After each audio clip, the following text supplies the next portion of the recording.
Salut tout le monde, j'espère que vous allez bien et bienvenue dans cette nouvelle vidéo. Donc aujourd'hui, je vais vous présenter 5 conseils pour améliorer votre trading et devenir meilleur que 90% des traders. Personnellement, ça fait déjà 9 ans que je fais du trading, donc 5 ans à temps plein, et dans les dernières années, j'ai eu la chance de coacher plus que 500 personnes au travers de notre programme. Et donc au courant des dernières années, eh bien, je me suis rendu compte de certains points qui vont soit empêcher la plupart des gens de réussir ou à l'inverse aider grandement les gens qui ont des résultats. Et donc aujourd'hui, je me suis dit que j'allais vous présenter 5 aspects qui non seulement ont fait une différence dans mon propre trading, mais aussi dans celui de nos étudiants. Et donc c'est une vidéo qui va énormément vous aider et qui va vous apporter beaucoup de valeur parce que c'est des choses que vous allez pouvoir commencer à appliquer dès la fin de cette vidéo. Donc assurez-vous évidemment de l'écouter en entier pour en bénéficier à 100%. Donc guys, avant qu'on commence, comme d'habitude, j'apprécierais énormément si vous pourriez mettre un like sur la vidéo. On peut voir également que c'est le retour du décor avec le setup de trading derrière. Je me suis dit qu'on allait faire différent à partir de maintenant et assurez-vous également d'être abonné à la chaîne si ce n'est pas déjà fait. Donc, allons-y directement et commençons avec le premier point, c'est-à-dire de comprendre les différentes conditions de marché. Donc, concrètement, ce que ça veut dire, c'est qu'en tant que trader, c'est super important de comprendre les conditions du marché et où est-ce qu'on est présentement pour avoir des idées de trade qui sont en congruence donc avec les conditions actuelles. Donc, par exemple, sur les marchés, on peut être soit en tendance haussière, on peut être dans des phases de consolidation où le marché va faire du surplace et ne pas vraiment avoir de direction concrète, ou à l'inverse, on peut être dans une tendance baissière. Et donc, le simple fait de connaître ces différentes conditions-là et d'être capable de les repérer, juste ça peut être un élément hyper important dans son trading. Parce que, pour vous donner un exemple, si, mettons, vous vous dites, OK, je vais suivre une tendance et je vais essayer de trader le marché à la hausse et de continuer de suivre le mouvement tant que ça persiste, mais qu'en même temps, on est dans une situation où il n'y a pas vraiment de tendance et où le marché fait du surplace, bien évidemment, ça ne va pas fonctionner. Donc, le système de trading que vous utilisez n'est tout simplement pas en relation avec les conditions actuelles. Et c'est pour ça que personnellement, et c'est la même chose pour beaucoup de nos étudiants, on va trader tout plein de marchés. Donc, on va trader les indices boursiers, le forex, les matières premières. On a même des étudiants dans notre programme qui vont trader des crypto-monnaies, des actions, etc. Donc, on va vraiment trader tous les marchés. Et la raison, c'est tout simplement parce qu'on va essayer de trouver le marché dans le moment présent qui a les meilleures conditions. Et ça, en soi, c'est quelque chose qui va venir optimiser nos probabilités. Et c'est pour ça qu'en général, trader seulement un marché, à moins que quelqu'un fasse du trading très court terme et qu'il y ait des nouvelles opportunités à tous les jours. Mais hormis ça, trader seulement un ou quelques marchés, c'est probablement pas ce qui est le plus optimal, tout simplement parce que si votre marché pendant plusieurs jours, plusieurs semaines, voire plusieurs mois, n'a juste pas des conditions qui sont incroyables pour trader, eh bien, en quelque sorte, vous vous tirez une balle dans le pied en essayant de vous concentrer uniquement là-dessus parce que vous placez des trades donc dans un environnement qui est juste pas vraiment idéal pour le faire. Et donc, c'est super important de comprendre, OK, ben c'est quoi le marché qui a les meilleures conditions en ce moment? Où est-ce que je peux vraiment me placer pour en bénéficier et donc de se concentrer par la suite là-dessus uniquement? Et c'est pour ça qu'il n'y a pas vraiment, selon moi, de meilleur marché en soi.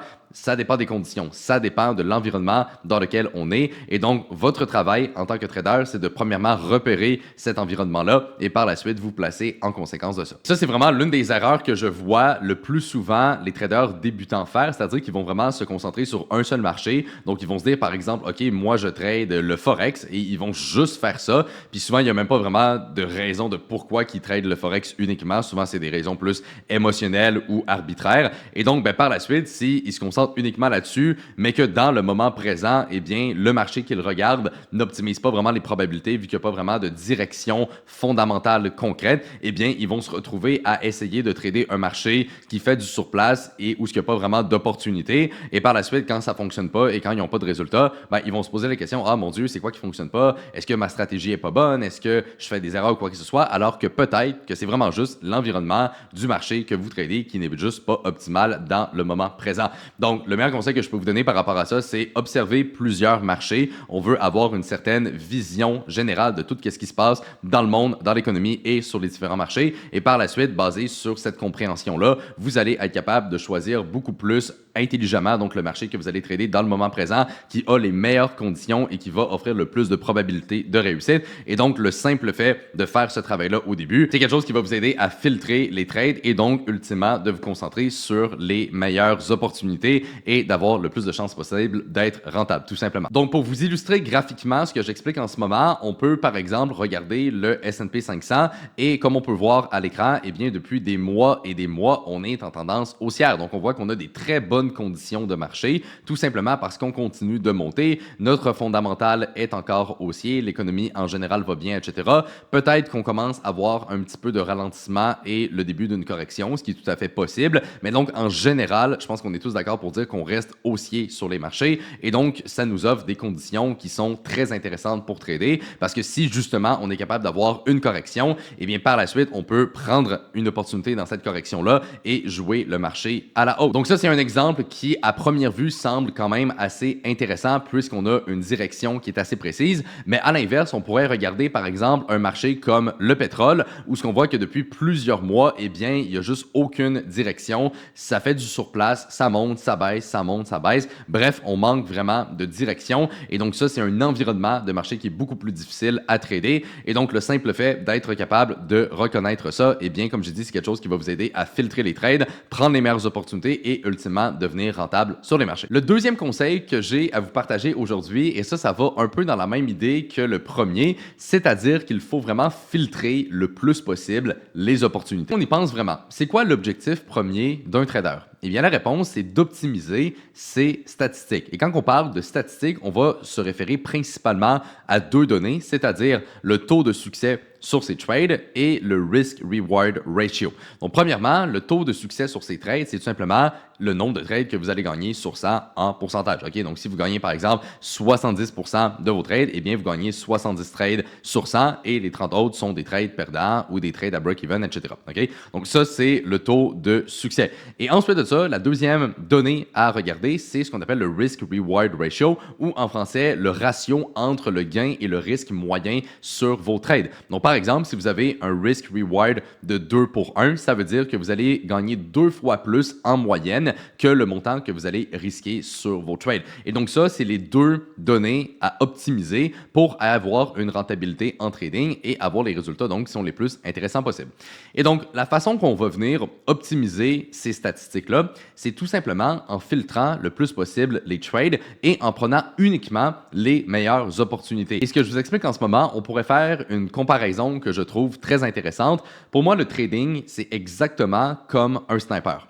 Un sniper, on s'entend, il ne va pas tirer sur tout ce qui bouge. Okay? Il ne va pas prendre son sniper puis tirer sur toutes les cibles en même temps. Okay? Il va attendre le moment parfait où il y a énormément de probabilité de toucher la cible et quand toutes les conditions sont en ordre pour que ça fonctionne, c'est là qu'il va tirer et la plupart du temps, ben, ça fonctionne. Et donc, en trading, je vous dirais que c'est un peu le même état d'esprit qu'il faut avoir. L'objectif d'un trader, c'est pas de trader tout ce qui bouge et de tout le temps être actif sur les marchés et de prendre forcément plein de positions. L'objectif, c'est d'attendre les meilleures opportunités possibles. C'est de cette façon-là qu'on va être capable d'optimiser les probabilités de succès. Et lorsqu'on a des meilleures probabilités de succès sur ces trades, eh bien, ultimement, les statistiques de notre trading vont également augmenter et c'est ça qui nous rend rentable en tant que trader. Souvent, le problème de beaucoup de personnes, c'est pas forcément qu'ils n'ont pas de bonne stratégie ou qu'ils sont pas capables de prendre des bons trades, c'est qu'ils vont perdre de l'argent sur des mauvais trades. Et donc, lorsque vient le temps de prendre des bons trades, ben, soit qu'ils ont peur, soit qu'ils n'ont plus assez de capital pour les prendre, soit qu'ils vont réduire leur risque, donc les bons trades vont être moins rentables que ce qui aurait dû être parce qu'ils ont perdu de l'argent de l'autre côté avec des trades qui étaient moins intéressants. Bref, tout ça pour dire que souvent, le problème, c'est pas tant le manque de bonnes opportunités, c'est le fait de prendre des trades qui sont pas vraiment optimales pour le simple fait de prendre des trades. Et donc, c'est pour ça qu'en trading, moi, personnellement, l'une des habitudes que j'ai mis en place dans ma vie, ça peut peut-être sonner un peu bizarre dit comme ça, mais c'est vraiment de passer le moins de temps possible sur les graphiques. Parce que si je réduis mon temps d'écran, mais ça va aussi réduire le fait de de trop penser à mes trades puis d'essayer de forcer des opportunités. Je vais vraiment juste me concentrer sur les meilleures opportunités possibles. Et donc, en réduisant mon temps d'écran, je vais aussi réduire justement mes pensées par rapport à mon trading et le fait de vouloir prendre des positions. Ça va m'aider à prendre seulement les meilleurs trades. Et donc, ultimement, c'est quelque chose qui vient optimiser mes statistiques et c'est quelque chose donc qui m'aide à être encore plus rentable sur les marchés. Donc, c'est super important d'être capable d'enlever la croyance limitante par rapport au fait que le plus de trades que vous prenez, le plus d'argent que vous allez faire. Il y a énormément de traders qui font cette erreur-là au début. Je l'ai moi-même faite et je le vois très souvent en général. Et donc, il faut tout simplement changer sa perspective par rapport à ça. C'est pas vrai que de prendre plus de trades équivaut à faire plus d'argent. Le plus important en trading, c'est les deux statistiques que je vous ai mentionnées. Et la seule façon de les optimiser, c'est en prenant moins de trades et en se concentrant sur uniquement les meilleures opportunités. Et il faut aussi tout simplement accepter le fait que des très bonnes opportunités, il n'y en a pas tous les jours. Ok? Si c'était si facile que ça, faire de l'argent, puis qu'à tous les jours, on avait des opportunités incroyables sur les marchés, bien évidemment, tout le monde serait multimillionnaire. Mais on s'entend que ça ne fonctionne pas comme ça. Donc, c'est super important de changer sa perspective à ce niveau-là et vraiment donc de filtrer les trades le plus possible. Le troisième conseil que j'ai à vous partager, et ça va peut-être être un peu controversé, mais je suis sûr que vous allez comprendre ce que je veux dire, c'est l'importance de travailler avec un gros capital. Alors là, je sais ce que vous allez vous dire. Vous allez vous dire, ouais, mais Anthony, quand on commence le trading, c'est important d'y aller avec un petit capital, de ne pas prendre trop de risques, etc. Et vous avez 100% raison. Par contre, le problème par rapport au fait de trader un petit capital, et ça, vous devez en être conscient, c'est hyper important, c'est que la plupart du temps, quand quelqu'un se lance en trading, et je suis certain que c'est votre cas aussi, eh bien, vous vous lancez en trading pour avoir un revenu de plus. OK? On s'entend là-dessus, je pense qu'on est tous d'accord, on fait du trading pour faire de l'argent. OK? Et donc, lorsqu'on parle de générer un revenu de plus, bien évidemment, on veut que ce revenu-là soit quand même assez conséquent aussi. OK? On ne va pas faire du trading et s'investir pour apprendre une compétence comme ça pour faire 200 $ de plus par mois. C'est complètement inutile et ça serait juste de la perte de temps. Donc, on veut faire un revenu qui est important. OK? Au moins quelques milliers par mois et même idéalement aller chercher un 5, 10, 20 000 $ par mois, etc. Et donc, le problème, c'est que si vous avez comme objectif de faire un bon revenu en trading, mais que vous n'avez pas un gros capital, eh bien, évidemment, ça ne fonctionnera pas. OK? Je suis désolé de péter votre bulle, là, mais de trader avec 5 000 $ et de doubler votre capital à tous les mois, c'est littéralement impossible. OK? J'ai jamais vu ça et il n'y a personne qui a été capable de maintenir de telles performances sur du long terme. OK? Donc, le fait d'avoir un petit capital et de vouloir faire de l'argent en même temps, il y a déjà quelque chose ici qui bloque. OK? Ça va juste pas ensemble. Et donc, souvent, qu'est-ce qui va arriver? C'est que les gens qui ont un petit capital, mais qui veulent faire de l'argent, eh bien, qu'est-ce que vous pensez qu'ils vont faire? Ils vont prendre beaucoup trop de risques sur leur trade. Ils veulent faire de l'argent, mais ils n'ont pas de capital. Donc, ils n'ont pas le choix d'augmenter leur risque. Et lorsqu'on augmente trop son risque en trading, eh bien, c'est là que malheureusement, on finit par perdre de l'argent. Et ce que je vous explique en ce moment, je l'ai vécu également dans mes débuts. Dans mes débuts, quand je me suis lancé en trading, il n'y avait pas de firme, il n'y avait pas de moyen d'aller chercher un plus gros capital. On était obligé d'utiliser son propre argent et de commencer petit à petit. Et donc, le problème avec ça, c'est que, eh bien, quand je me suis lancé, j'avais pas un gros capital. Donc, oui, j'ai réussi à le grossir quand même au bout d'un certain temps parce que j'étais donc compétent dans ce que je faisais et je n'utilisais pas non plus un risque qui était gigantesque. Mais au tout début, eh bien, j'avais utilisé un très gros risque sur mes trades et donc, ça l'a fait qu'à un moment donné, j'ai perdu 50% de mon capital. Et ça, malheureusement, eh bien, c'est ce qu'on voit pour énormément de traders qui viennent de commencer. Ils n'ont pas un gros capital, mais ils veulent faire de l'argent, donc ils vont prendre beaucoup trop de risques et au final, ils vont finir par perdre leur argent. Et donc, au lieu de faire, on va dire, ce cercle vicieux-là et de tourner en rond, ben, c'est beaucoup plus optimal, en fait, de se concentrer sur, oui, apprendre à trader, évidemment, mais aussi, par la suite, d'aller chercher un gros capital. Et c'est pour ça qu'au sein de notre programme, on travaille vraiment avec les firmes pour avoir le plus de capital possible.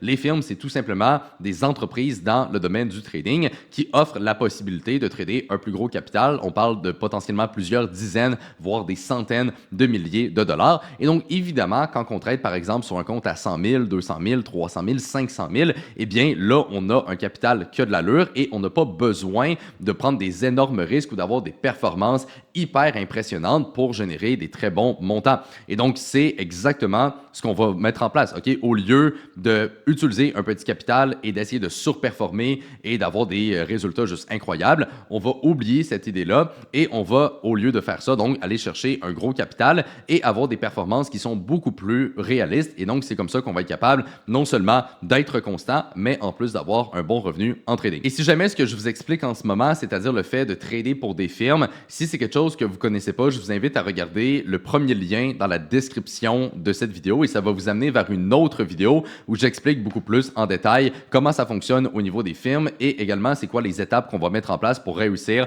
à se faire financer et devenir profitable sur ces comptes-là. Mais donc, voilà, ça fait pas mal le tour pour le troisième aspect que je voulais vous partager. C'est super important d'avoir un capital qui a de l'allure pour vraiment avoir un bon revenu en trading. Sinon, malheureusement, on rentre dans un cercle vicieux qui est très difficile à en sortir. Le quatrième conseil qui va changer votre trading, c'est de se concentrer uniquement sur les statistiques. Donc, c'est super important de réaliser qu'en trading, eh bien, la seule chose qui est importante, c'est des données statistiques sur les résultats que vous allez produire. OK?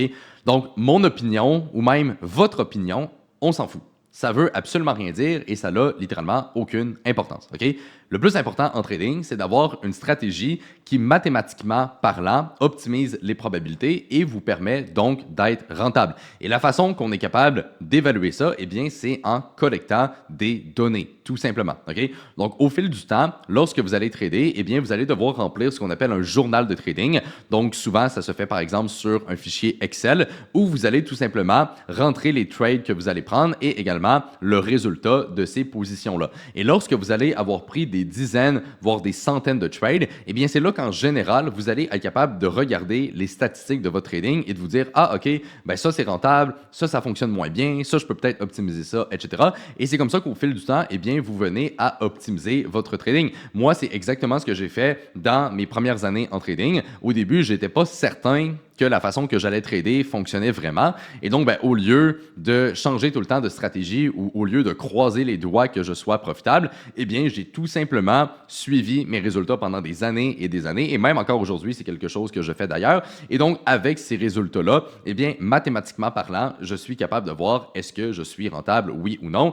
Et je vous dirais que c'est pas mal aussi simple que ça. Mais donc, c'est un exercice qui est hyper important à faire. N'importe quel trader doit suivre ses trades à la lettre et s'ajuster par rapport aux statistiques que vous allez recueillir. OK?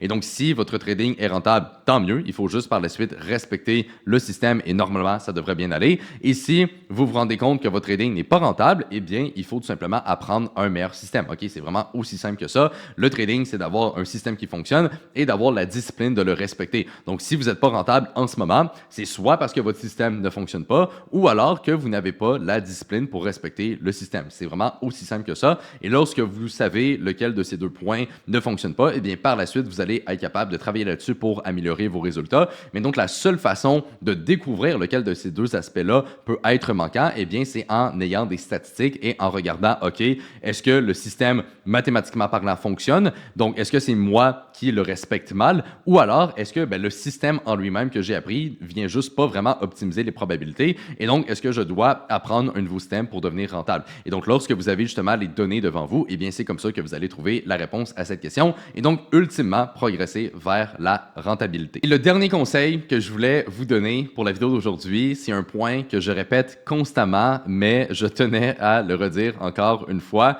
c'est-à-dire l'importance d'utiliser l'analyse fondamentale. L'analyse fondamentale en trading, on fait référence surtout à la macroéconomie, c'est-à-dire de comprendre qu'est-ce qui se passe dans l'économie, qu'est-ce qui se passe dans le monde, qu'est-ce qui se passe au niveau des relations internationales, les politiques monétaires, les taux d'intérêt, les données de l'inflation, les données de l'emploi, bref, de comprendre en général qu'est-ce qui se passe dans le monde. Et la raison pourquoi c'est important, c'est tout simplement parce que c'est ça qui influence réellement les marchés. N'importe quelle banque, n'importe quelle institution, n'importe quel hedge fund vont se fier directement à ces données-là pour prendre leurs décisions d'investissement. Je le sais parce que j'ai eu la chance d'être sur les plus gros trading floors ici au Québec, notamment sur le floor de RBC à Montréal et à la Caisse de dépôt et placement du Québec. Tous mes mentors travaillent en institution et donc je peux vous le confirmer par mon expérience et mes connaissances que littéralement tout le monde utilise l'analyse fondamentale. L'analyse technique, c'est-à-dire de regarder les graphiques, de comprendre les tendances, les niveaux, etc.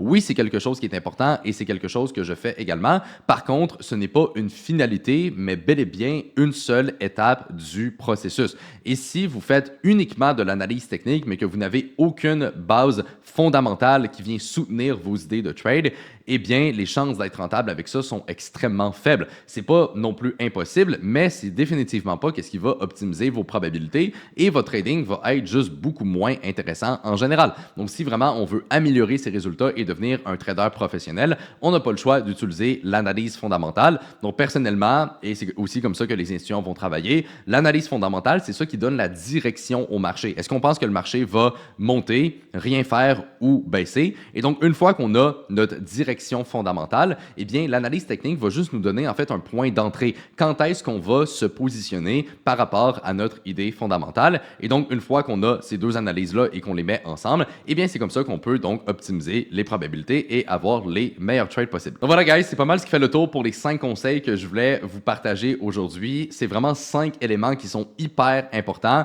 et si vous les mettez vraiment en pratique, j'en suis convaincu, votre trading va énormément s'améliorer et vous allez me remercier pour ça. Donc, guys, j'espère que vous avez apprécié la vidéo. Si oui, mettez-y un like et là-dessus, on va tout simplement se retrouver dans la prochaine vidéo.